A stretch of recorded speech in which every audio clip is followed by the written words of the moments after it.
Next from Victoria, it's Karen Millward Consulting Services.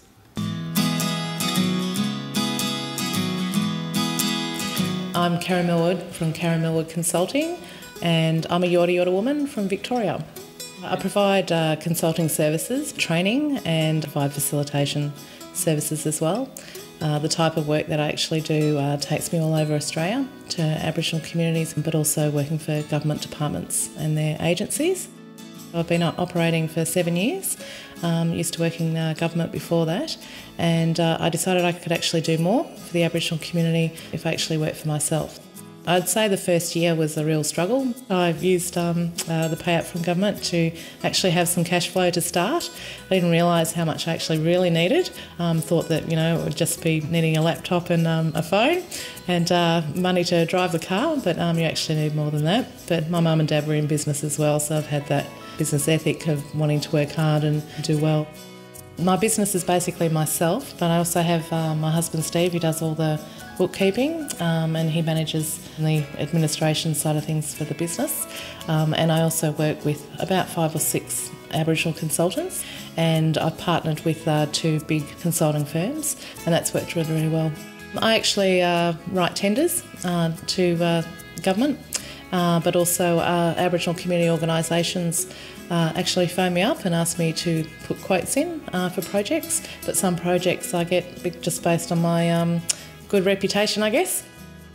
I do a lot of social research, so evaluations and reviews of Aboriginal community services and projects and programs. So they ask me to go out and see what people think in the Aboriginal community, but other people that are actually working with those communities about what they think of the services that are being provided. And then I basically put all that together and make recommendations on how things should be improved in the future. There's lots of competition. I think the unique part of what I provide is that I've worked in a senior level in government, so I understand Aboriginal policy at a high level. Haven't been to every Aboriginal community, but I'd say I've gone to probably 70%. All the communities are very diverse, so they all have different stories to tell. So you actually have to do some background to find out who the people are, what the issues are, who the main leaders are in the community, who the families are, and then it's about building relationship, building rapport and trust. My goals are to keep building the business and to bring other Aboriginal and non-Aboriginal people on board. I'd also like to develop some products that we can actually sell to government. And then that's sort of reducing the amount of time out on the road and being able to spend a bit more time with family. It would be great. I love what I do, the variety of the type of work I get to do, all the different people I've met. I'm 42, so I think I've achieved a lot for my age, and I've still got a long way to go. So I'm always learning, you never stop learning.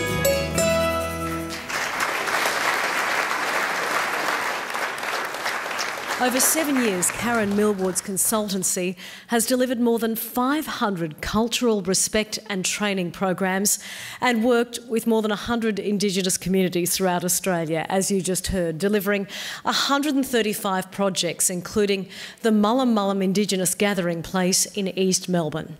A proud Yorta Yorta woman, Community Person of the Year in 2005, please welcome the eponymous Karen Millward.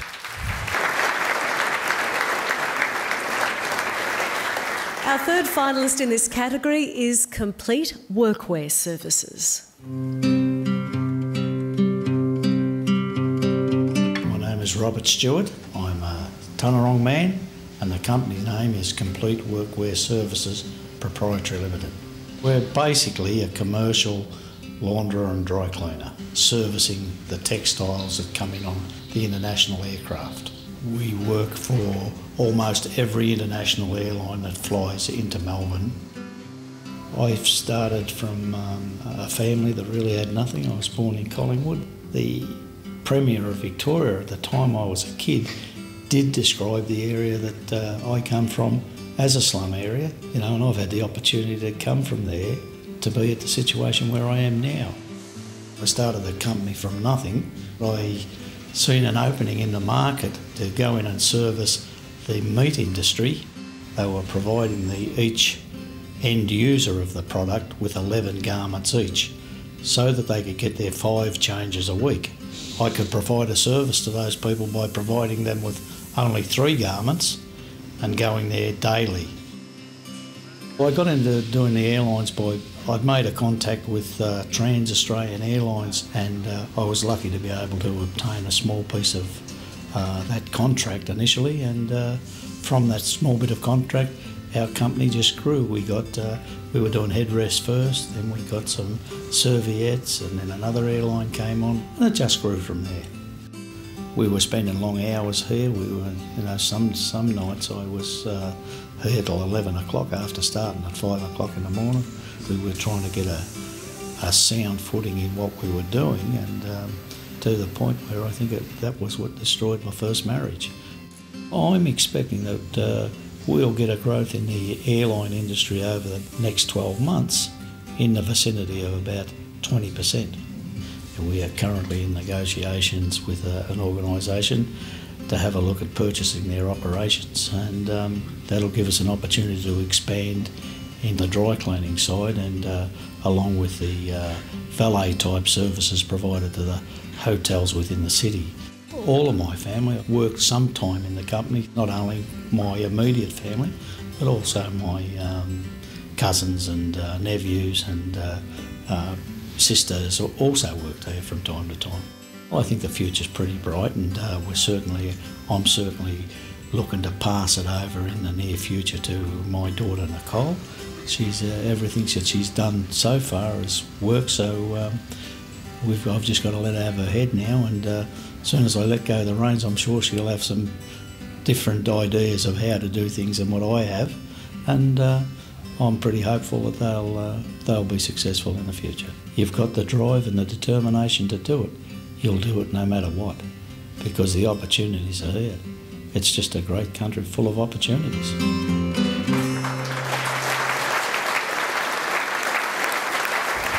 Starting in 1979 in the boot of a car, overcoming a heart attack, Robert Stewart now runs a company that owns and operates 2 factories and employs 42 people, including his lovely daughter, who manages the company's finances.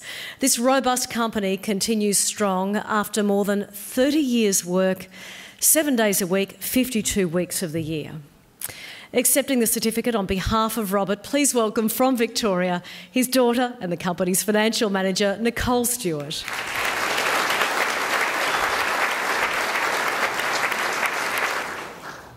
Finally, from South Australia, we have Print Junction.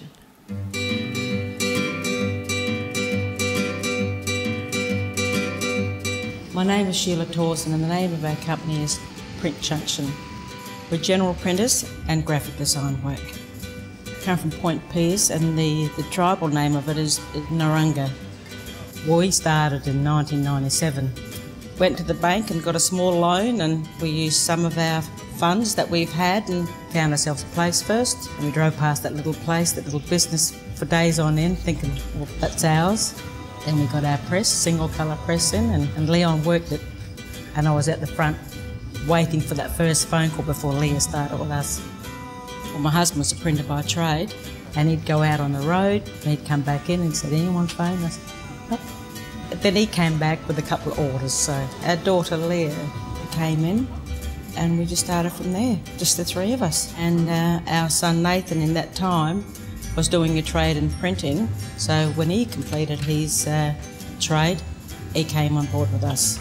It was hard at the beginning. Leon wasn't getting any income. I didn't get any income. We just got enough, and we made sure that the kids got paid. A lot of the folding when we first started we did by hand at home. We'd only work until about 8 o'clock at night and then go home and work till about 11 at night. We moved here after 10 years on Churchill Road. Oh, we've just grown from just doing business cards at the beginning when we started, and small purchase order books. Now we're doing like 100 invoice books for one particular company. Some of our customers are Nada Silver and Mining, NAB, Foster's, McMahon's, quite a few government organisations here in Adelaide. Mining companies we do a lot of work for in Western Australia. We do work for people in Darwin, Canberra, Adelaide, Sydney, Melbourne. Northline Freight is one of our biggest customers as well. They stuck with us right from the beginning. got to have a lot of patience, which Leah has, and Leon. I do give a lot to our people.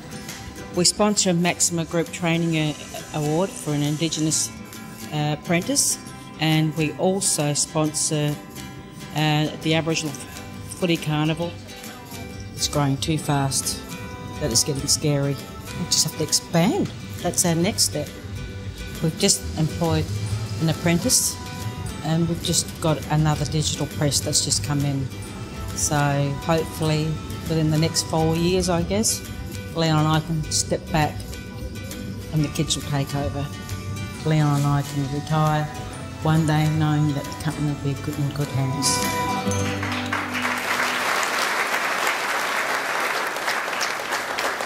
In the competitive area of printing and graphic design, Leon and Sheila Tausen's Print Junction is a multi-award winner and has taken out several gold, silver and bronze prizes in the Printing Industry Craftsmanship Awards, servicing a whole range of businesses right up to very large corporations. Active in the community as well, its output and achievements far outweigh its size. Please welcome from Print Junction, Company Secretary and Director Sheila Tausen.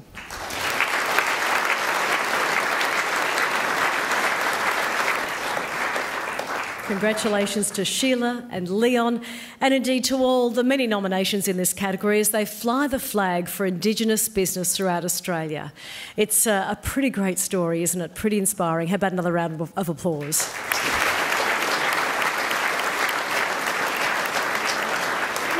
Certificates of recognition that you've seen our finalists receive tonight. They've all enjoyed free luxury travel, limousine transfers from Astra and top-of-the-line accommodation courtesy of the beautiful Four Seasons Hotel. They'll also receive some wonderful gifts. The winners in each category will also receive $10,000 cash from the very generous National Australia Bank and enjoy 2 tickets and limousine transfers to the Gold Coast's gorgeous 6-star Palazzo Versace Hotel, where they'll be pampered for 5 nights in absolute luxury. Who knows, we might all get to go next year. That'd be cool. Some fantastic prizes there from some fantastic sponsors, which brings me to the National Australia Bank. Please welcome Mr. Joseph Healy.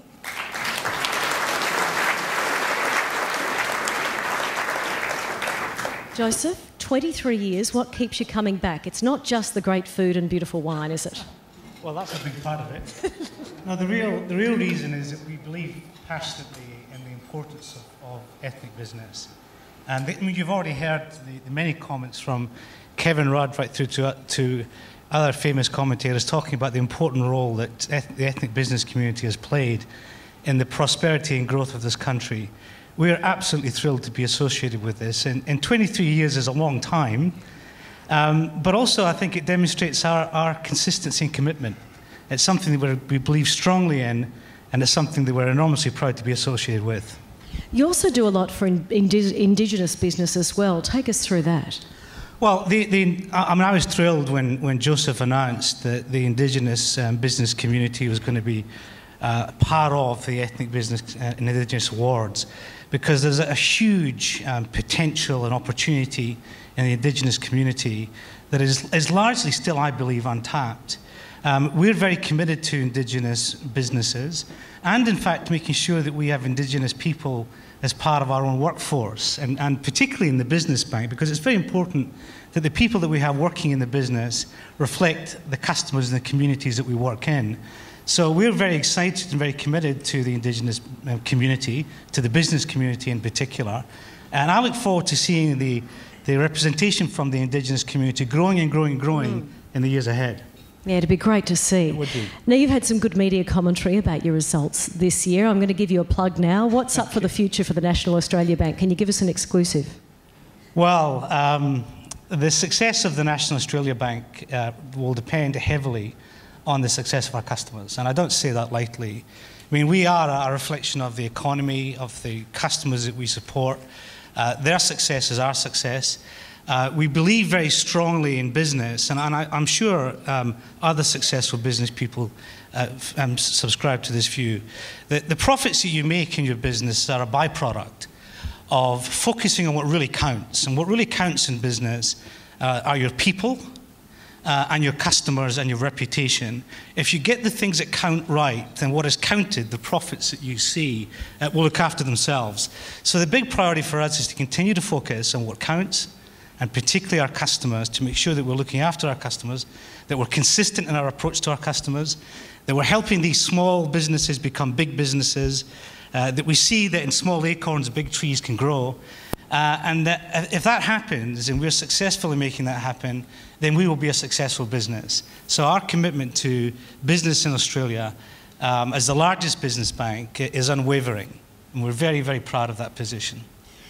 Now, I've noticed some books are being handed out tonight. That was a little bit of a surprise for Joseph tonight. Tell us about that. Well, a couple of years ago, in fact, I think it was at the Sydney, in this room, I was speaking to one of my colleagues, Kate Keenan, who's here this evening, and we thought there was such a wonderful story in the small businesses, the ethnic businesses, and many of them which have grown from being small acorns to big trees. There was a story that had lessons for many, many businesses across the country, and we wanted to try and capture the richness of the successes and the trials and tribulations of those ethnic businesses and bring them together in a book. And we're very proud of the fact that the book, which is called Who Brought Luck to the Lucky Country, is going to be launched on the 17th of November. The finalists this evening were given an early copy, hot off the press copy of the book. I'm really looking forward to its launch because it's a lot of work has gone into it. Kate has done a fantastic job in pulling it together. And I think it's going to be very educational. I mean, we've had orders from bookstores and from educational institutes. I think it's going to be a great success, but it's going to be a celebration of ethnic business. And the title is Who Brought Luck to the Lucky Country. Now, I'm reminded when I say that and reflecting back on some of the stories we've heard already this evening, of the quote from a famous golfer, and that is that the harder I work, the luckier I get. And of course, the luck that is a big and wonderful part of this country reflects, in no small way, the tremendous hard work and risk-taking and entrepreneurial spirit of the ethnic business community. And so we're very proud to be associated with that, as I've said. And the book that we're launching on the 17th of November, which I'm absolutely confident will be a bestseller, is a celebration of the tremendous contribution the ethnic businesses have made to the tremendous country that we're so lucky to live in. One of the many lovely things about the National Australia Bank sponsoring these awards is that your heart is well and truly in it. Thank you so much for your support over the past 23 years and many more years to come. Great pleasure, thank you. Mr. Joseph Healy from the National Australia Bank. And thank you for your enthusiastic support in coming along tonight. We'll have a short break and be back soon for the 2011 Ethnic Business Awards.